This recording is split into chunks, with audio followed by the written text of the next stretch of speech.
성경에서 보면 사람은 두 번 만들어집니다. 두 번 창조됩니다.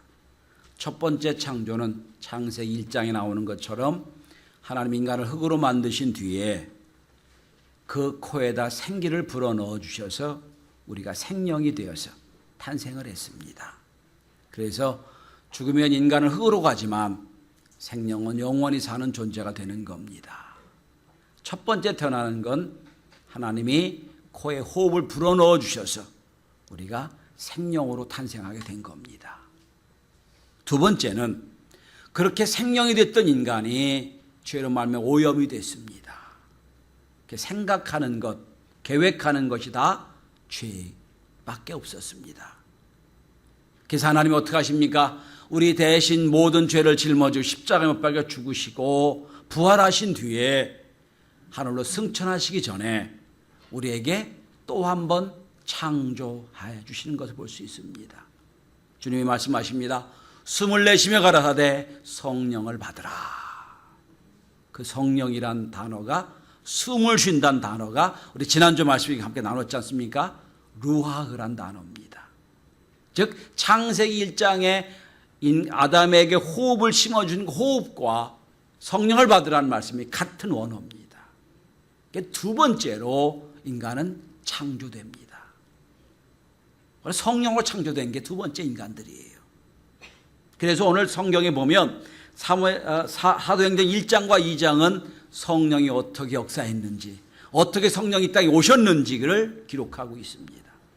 마가의 다락방에서 120명의 성도들이 모여서 열심히 기도했을 때 하나님이 성령을 부어주신 사건을 사도행전 1장에 기록하고 있고, 2장 넘어가 보면 베드로가 처음으로 성령 받고 설교를 합니다. 설교회 때 아시는 대로 하루 3,000명이 회개하고 돌이키는 놀라운 역사를 경험하게 됩니다. 그러고 나서 오늘 3장 넘어갑니다.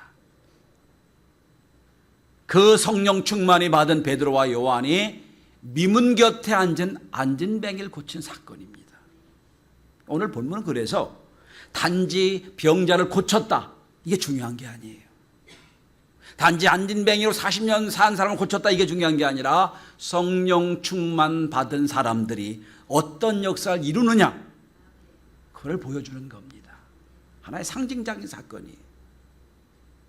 저는 오늘 예배 참여한 모든 분들이 성령 받았음을 믿습니다. 여러분 예수님을 구주로 영접하셨지요?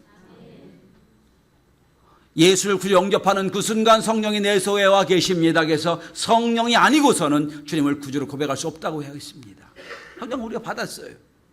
물론 얼만큼 충만하냐 충만하지 못하냐 그 차이긴 하지만 우리가 성령을 받았습니다. 그럼 이제부터 우리가 할 일은 뭐냐? 성령을 충만히 받아 성령 인도함을 받아 사는 거예요. 저는 오늘 본문을 통해서 베드로와 요한이 안진뱅이를 고친 사건을 통하여 우리도 성령 충만 받아 놀라운 이런 일을 행할 수 있다. 우리도 성령 충만을 받아 이런 놀라운 역사를 이룰 수 있다. 이 말씀을 함께 나누고자 합니다. 그래서 오늘 말씀의 제목이 성령이 충만한 사람들이에요.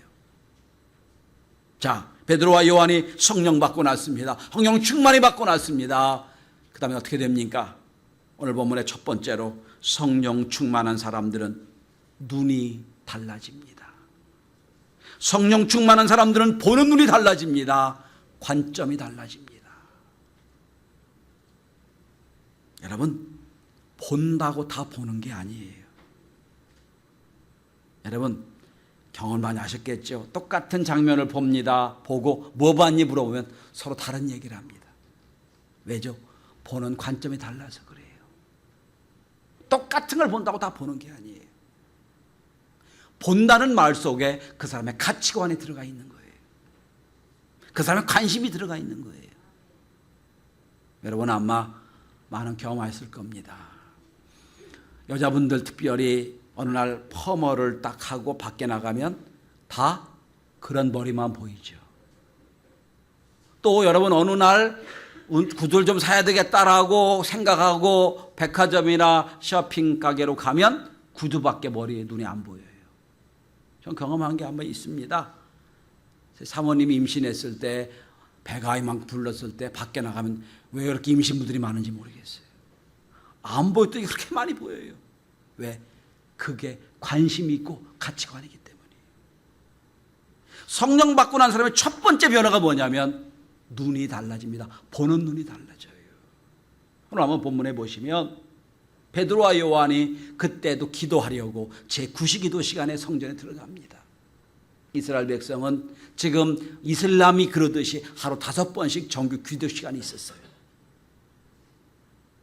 똑같이 오늘 베드로와 요한이 9시 기도 시간에 기도하려고 성전에 올라갑니다. 올라가 보았더니 그 성전 들어가기 직전에 미문이라는 문이 있는데 그 문 옆에 40년을 안진뱅이로 고생한 사람이 앉아 있는 거예요. 오늘 성경에 뭐라고 된 줄 아십니까? 날마다 거기 구걸하게 있는 사람이라고 그랬어요. 어제도 성전에 올라가 기도했고 그저께도 기도했습니다. 날마다 올라갔어요.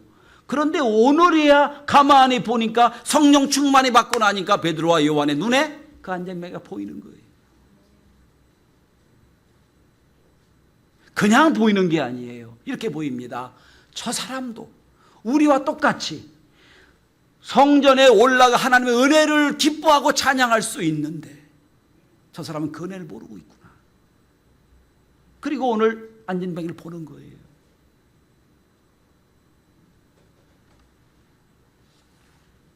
특별히 오늘 성경에 주목했다고 되어 있습니다. 주목은 뭡니까? 관심을 갖고 봤다는 거죠. 한 곳을 봤다는 거지요. 사실은 여러분 수없이 봤을 거예요. 그 사람을. 오늘이야 불쌍한 마음으로 그가 보이는 겁니다.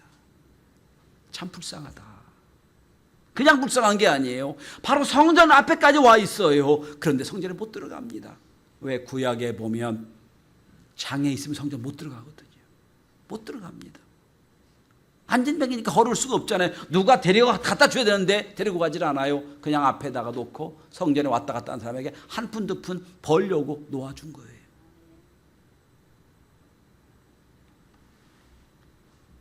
성령 받고 나면 성령이 내 마음에 예수의 마음을 품게 만듭니다.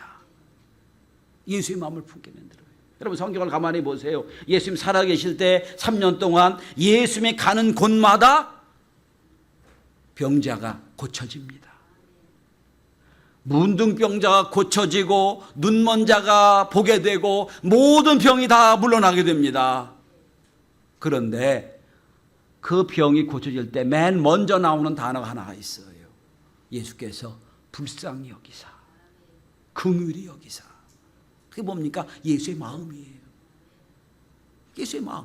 빌립보서에는 이렇게 말씀합니다. 이 마음을 품으라 곧 그리스도 예수의 마음이니. 이 마음을 품으라는 거예요.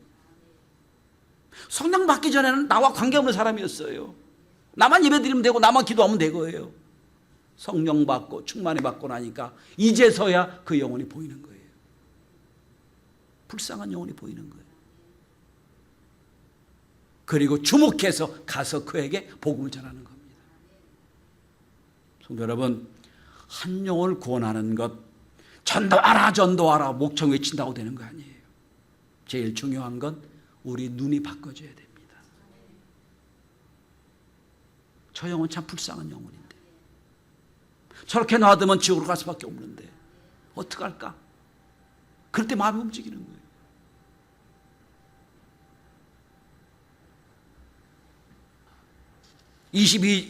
사장 22절에 보면 이 사람 40세라고 돼 있어요. 40년을 고생한 거예요. 그렇게.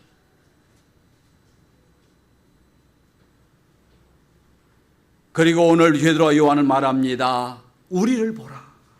우리를 보라. 그 안진뱅이와 베드로와 요한이 눈이 마주칩니다. 거기 역사가 나타나는 거예요. 성도 여러분 주위에 아직도 구원받지 못한 분이 많이 있을 거예요. 또 혹시나 다 구원받아도 넌 구원받으면 안 되는 분이 있을지 몰라요. 넌 지옥 갔으면 좋겠어 하는 분이 있을지 몰라요. 그러나 예수의 마음을 품으시길 바랍니다. 불쌍한 마음을 품으셔야 돼요. 오늘 이 사람 참 불쌍한 사람이에요. 40년 동안 안진뱅이를 고생했습니다. 성전 앞에까지 와 있어요. 그런데 성전 갈 생각이 없어요. 아무도 데려보지도 않고 가라고도 하지도 않고 신경도 안 씁니다. 그냥 한 푼도 품에 생각하는 거예요. 철저하게 물질 중심적인 사람이지요. 그런데 그 영혼을 불쌍한 눈으로 보는 순간부터 역사가 나타나는 거예요. 바라기는 성령 충만히 받아 저와 여러분의 눈이 예수의 눈으로 교정될 수 있길 바랍니다. 저와 여러분들의 눈이 예수의 눈으로 변화될 수 있길 바랍니다. 긍휼히 불쌍한 눈으로 보시길 바랍니다. 제가 성경에서 제일 불쌍히 여기는 분이 있어요. 누군지 아세요? 교회까지 와앉았는데 예배 드리는데 눈동자가 다른 데가 있어요. 앉아있기는 해요. 근데 엉뚱한 생각을 하고 있는 거예요. 아이고, 그러면 그는 더 불쌍한 사람이지 왜 성전까지 와 앉아있잖아요.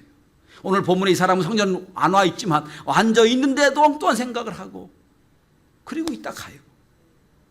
아이고, 하나님처럼 안 되는데. 참 불쌍히 여겨집니다. 자, 성령 받으면, 성령 충만히 받으면 베드로와 요한처럼 우리 눈이 달라집니다. 관점이 달라지고 예수의 마음을 가지고 예수의 눈으로 세상을 보게 되어 있습니다. 긍휼히 여기는 마음을 갖게 되어 있어요.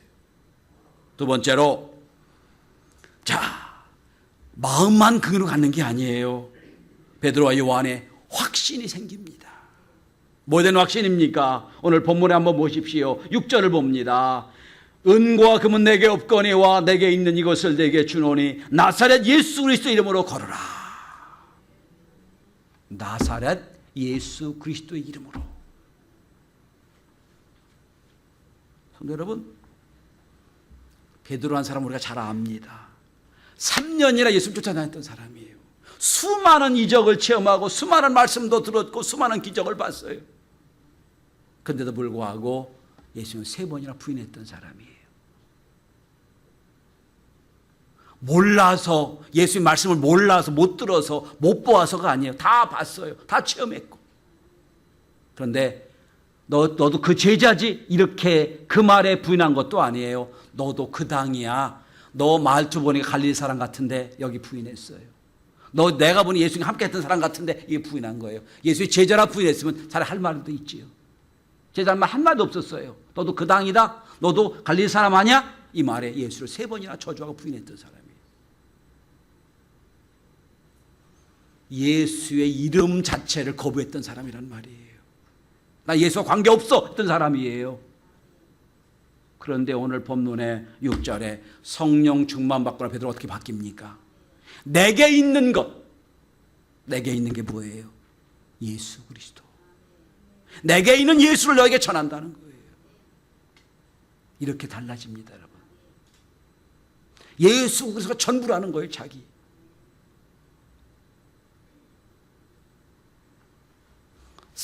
쫓아다녔지만 구원받지, 회개, 능력받지 못했던 베드로, 그리고 예수를 3번에 부인한 베드로가 이렇게 바뀝니다. 내게 있는 것 예수 그리스도다. 그리고 나서 어떻게 바뀝니까? 내게 있는 것 예수 그리스도라는 확신과 믿음이 생기니까 오늘 2장에 보면 하루 3,000명 회개시키잖아요. 그리고 오늘 본문의 3장에 보면 첫 번째 이적이 뭡니까? 40년을 병자로 고생했던 사람 잡아 일으키는 거예요.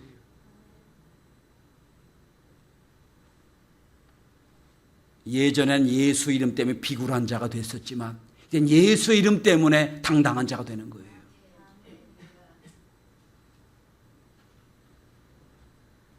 그리고 오늘 16절에 보면 이 사람을 고쳐주고 나서 베드로가 이렇게 고백을 합니다. 자,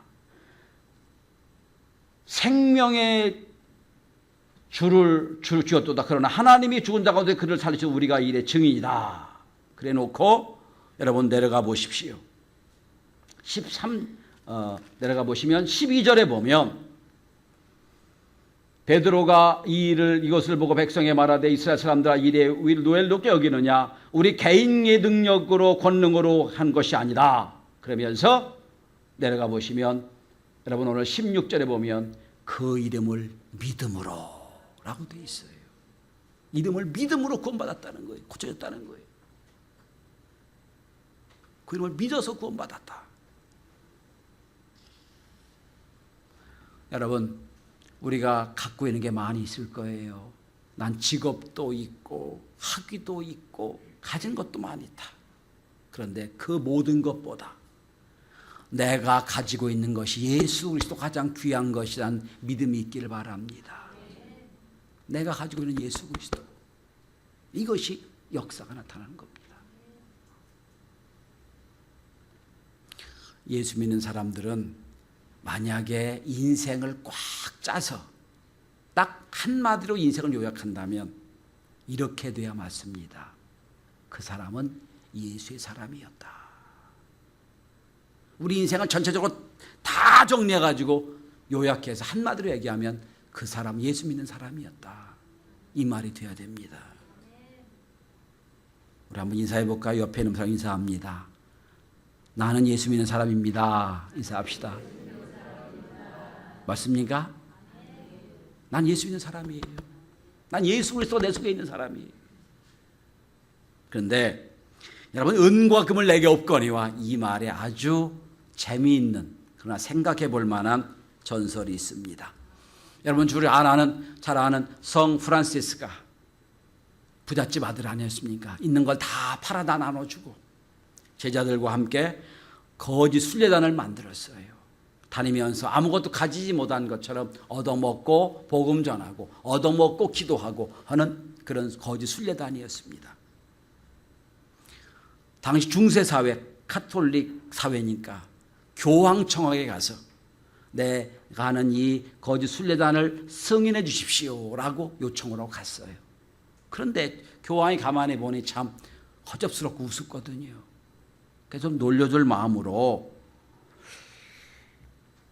사도여, 이제는 은과 금은 내게 없거니와 말은 하나면 안 됩니다. 그리고 창고를 보여주는데 그 창고에 금은보다 가득히 쌓였어요.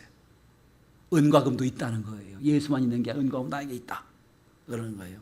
그랬더니 그걸 본 성 프란스가 이런 말을 했습니다. 맞습니다, 교황님. 은과 금이 있기에 그래서 나사렛 예수 그리스도 이름으로 거론한 능력도 없어졌습니다 라고 했다고 그래요. 오늘 현대 교회가 그런 것 같아요. 은과 금이 많이 쌓여 있고 은과 금이 있다 보니까 그것만 의지하고 예수 그리스도를 의지하지 않는 거예요. 그래서 저는 생각합니다. 제일 큰 저주 중에 하나가 뭔지 아세요? 믿음 없이 부자 되는 거예요. 그건 은과 금을 의지하게 돼 있거든요.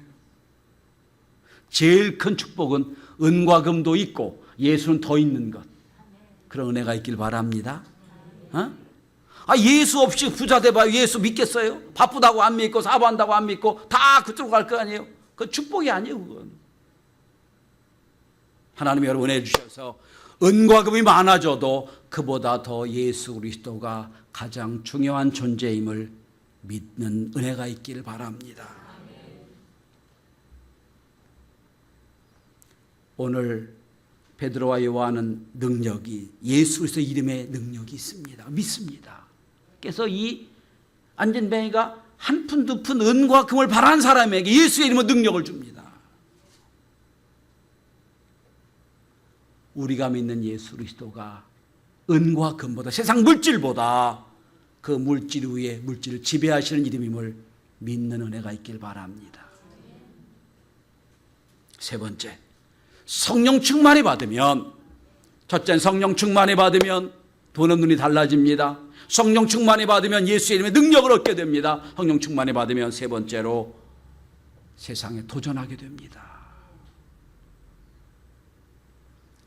오늘 이 시대의 가장 중요한 주제, 가장 중요한 타픽이 뭐냐면 변화, 변혁입니다. 그런데 진정한 변화, 변혁은 예수의 이름으로 이루어진다고 믿습니다. 변화되겠다고 3박 4일 세미나 한다고 변화가 됩니까? 실미도 가서 훈련 받는다고 변화가 됩니까? 안 되는 거예요, 그건. 인생 송두리째 변화되는 건 예수의 이름의 성령의 능력밖에 없어요. 그래서 성경은 말합니다. 능으로도 못하고 힘으로도 못하고 오직 나의 영으로 말미암으니라. 이게 성령의 역사예요. 오늘 여러분 아주 짧은 시간 일어난 일입니다. 불쌍히 여겼습니다. 베드로와 요한이 보고 그 일을 불쌍히 여깁니다. 그리고 우리를 봐라. 그래서 안전뱅이가 봅니다. 가까이 가서 말합니다. 예수의 이름으로 일어나 걸어라. 그러고 말만 한 게 아니에요. 오늘 서로를 잡아 일으킵니다. 일으킨다는 것, 이게 도전하는 거예요. 여러분 만약에 말씀만 선포했어요. 잡아 일으켜주지 않으면 이게 뭔지 몰라요 지금. 걸으라 하는 말씀이 있는 상황에서 걸을 수 있는 능력을 주시는 게 하나님이에요. 걸으라 말만 선포했다고 되는 게 아니에요. 걸으라는 말씀이 있으면 걸을 수 있는 능력도 주시는 겁니다. 베드로가 무리를 걸어온 주님을 보고 주님이시면 나를 무리를 걷게 해주십시오라고 했어요. 걸으라 그랬어요. 그 말씀을 믿는 순간 걸을 수 있는 능력도 주셨다는 거예요. 홍해를 건너라 말씀하셨습니다. 어떻게 건넙니까? 말씀으로 건너는 거지. 여러분 말씀의 능력을 믿었으면 말씀대로 살아야 말씀의 능력이 있음을 깨닫게 되는 겁니다. 말씀만 주어졌고 말씀의 능력으로 살지 않아 그런 말씀이 있는 능력이 있는지 모르게 되는 거예요. 오늘 베드로와 요한이 우리를 보라 그랬습니다. 그래서 뭔진 모르지만 안전뱅이가 베드로와 요한의 눈을 바라봅니다. 보는 순간 거기 큰 역사가 나타나는 거예요. 긍정심리학의 대가인 미하일 칙센미하일은 이런 말을 합니다. 가장 행복한 순간은 몰입의 순간이다. 영어로 플로우라고 하지. 몰입의 순간. 저는 생각합니다. 베드로와 요한이 내가 있는 예수 그리스도를 너에게 주노라 하는 순간 가장 행복한 몰입의 순간이에요. 성령 충만의 순간이니까. 그 사이에 오른손을 잡아 일으킵니다. 그리고 눈을 바라봅니다. 안전뱅이가 눈과 눈이 마주 볼 때 성령의 놀라운 역사가 나타나는 거예요. 여러분 생각해보세요. 40년 동안 앉아있던 사람이 잡아 일으킨다고 이루어집니까? 일어날 수 있나요? 못 일어나요. 성령 충만에 받아 잡아 일으키는 순간 이 40년 동안 안전뱅이 사람은 자기가 안전뱅이도 잊어버린 거예요. 지금 잊어버렸어요. 지금 어떻게 일어난지도 몰라요. 여러분 40년 동안 앉아있는데 우리가 일어서려고 그러면 발목에 힘을 얻고 무릎에 힘 주고 일어나면 되잖아요. 일어서는 게 뭔지도 몰라요. 이 사람은. 근데 어느 순간 일어나게 된 거예요. 왜? 예수 믿는 사람이 주신 능력이 이런 능력이 있는 거예요. 변화시키는 능력. 저는 말씀 전할 때마다 이런 생각을 합니다. 주여, 제가 말씀 전하는 이 순간이 제가 믿음을 가지고 성도 여러분의 어그러진 무릎을 잡아 일으키는 시간 되게 해주십시오. 잡아 일으키는 시간이에요. 아이고 목사님 말씀하십시오. 난 듣겠습니다. 아니 역사 안 일어나요. 아멘 저도 하겠습니다 라고 잡아 일으켜지는 순간 역사가 나타나는 거예요.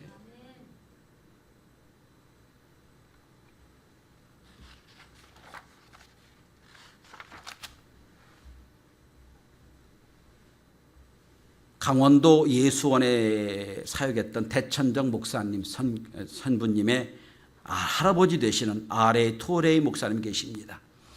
성령 충만한 분이셨습니다. 그분의 글 속에 한 대목을 소개합니다. 나는 아침에 일어나면 성령 충만을 위해 기도한다. 하나님 성령 충만케 도와주십시오. 왜냐하면 성령 충만하지 않으면 오늘 하루 나는 너무나도 쉽게 세상에 흔들릴 수 있기 때문입니다. 하나님, 제가 성령 충만하다고 느끼지 못할 때 함부로 말하지 않도록 도와주십시오. 성령 충만하지 않을 때 말하면 실현할 수밖에 없기 때문입니다. 하나님, 제가 성령 충만하지 않을 때 제 인생에 중요한 결정을 하지 않도록 도와주십시오. 성령 충만하지 않으면 저의 결정은 인간적인 결정이 될 수밖에 없기 때문입니다. 성령 충만을 늘 사모했던 분이라고 많은 사람들은 얘기합니다. 여러분, 우리 성도들은 성령 받았다고 저는 믿습니다. 성령 받아 여러분 이 자리에 오신 거예요. 이제 우리는 지난주와 연결해서 말씀드립니다. 지난주 새롭게 하는 날이 뭡니까? 어떻게 새로워진다고 그랬어요? 회개해야 된다고 그랬죠. 성령 받아야 된다고 그랬죠. 말씀드려야 된다고 그랬죠. 오늘 그 역사가 나타나는 순간을 말씀하고 있습니다. 성령 충만히 받아 말씀대로 일어나서 오늘 말씀의 결론을 봅니다. 여러분 9절과 10절에 똑같은 단어가 나옵니다. 8절과 9절에 이 사람 걷고 뜁니다. 뛰면서 하나님을 찬송하니 9절에도 하나님을 찬송함을 보고 결국 누구를 찬양합니까? 하나님을 찬양하는 거예요. 내 힘으로 한 게 아니라고 믿으니까. 베드로와 요한이 당신의 힘으로 한 게 아니라고 믿으니까 성령 충만한 사람들은 하나님께 영광 돌리게 돼 있는 거예요. 결론을 맺습니다. 여러분 성령 받으셨습니까? 지금 성령 충만의 역사가 일어나고 있습니까? 이제 우리는 성령 충만 받아 내 주위에 있는 불쌍한 영혼들 불쌍한 눈으로 볼 수 있는 은혜가 있기를 바랍니다. 아무리 돈이 많고 아무리 가진 게 많아도 예수의 이름이 없고 구원받지 못하면 불쌍한 영혼이에요. 그를 찾아가서 우리를 보라, 나를 봐라. 그리고 여러분이 있는 예수의 이름을 당당하게 전할 수 있는 은혜가 있길 바랍니다. 그리고 잡아 일으켜서 그도 오늘 40년 동안 안진병했던 이 환자가 베드로 요한처럼 함께 성전에 들어오기도 하고 나가기도 하면서 하나님께 영광을 얻던 것처럼 저와 여러분도 이런 놀라운 영광에 참여하는 복된 종들이 되시기를 주의 이름으로 축원합니다. 기도합니다.